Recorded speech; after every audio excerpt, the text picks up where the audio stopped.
Orange Guy here. Let's talk about software development and how we can make the text faster. Okay, we want the text to be faster, more effective, right? How do we get that? How do we get there? Now this applies actually both to military and blue companies. This is good tips for you if you utilize them.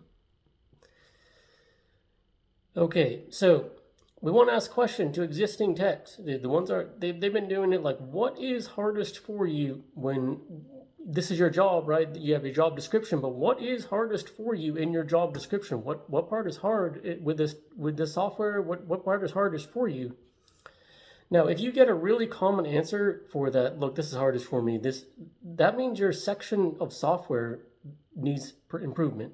Okay, look, if you, we talked to 10 techs, 8 of them all said the same thing. This part is hardest for me. That means that section it's not intuitive, right? People are looking at it. It doesn't have, it needs work on user interface. It needs work on help files, right?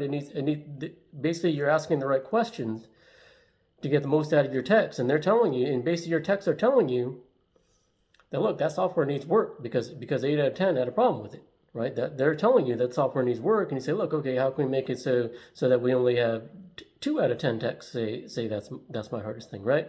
So you know where your problems are in your software when the vast majority are having the same problem. Now, what if you have an uncommon answer? This is where it's the hardest for me. They just simply need more help. That's all there is to it. So they need more interpersonal assistance, right? That's like, look, what are you struggling with? Let's get someone that's knowledgeable in that area. Now you're increasing their skills, right? You're increasing their skills. They say, look, I'm struggling with a section over here. Then let's increase their skills some, right? Now they're going to be more proficient at that section. Another tip. Okay, look, you have a brand new tech. It's their first day on the job. You say, look, here's your station, right? Here's your station. Here's your station. I say, okay, go ahead, do your job. And they look around like, okay. So if they can't say go ahead and do your job, and they can't look, what software do I open? You need instruction. You need to make it more clear if this is software we're going to be using. Maybe they open the software. They're like, look, I'm supposed to be watching the jets fly around, but I don't. Look, there ain't any jets on the screen. I don't know. Look, they're telling you that you need a default loading screen of their job, right? They're telling you.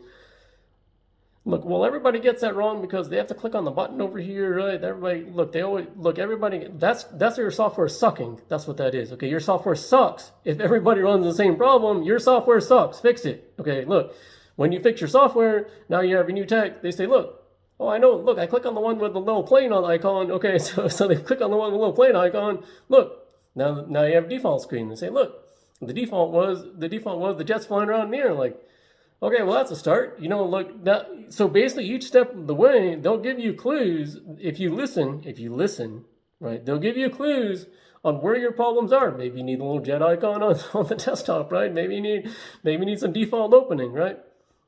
So they'll tell you if you listen, they'll tell you where you can improve. You just have to listen and interpret properly, right? Now, when you make something more user-friendly,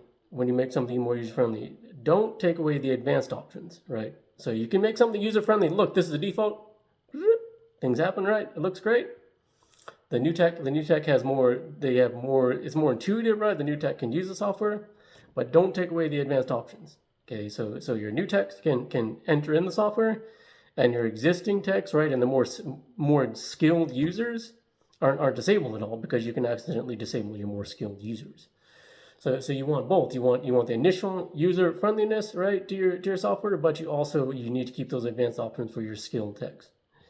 And if the skilled text have, look, we need some more advanced options, then add those more advanced options, right? They don't have to be right in front of the new text.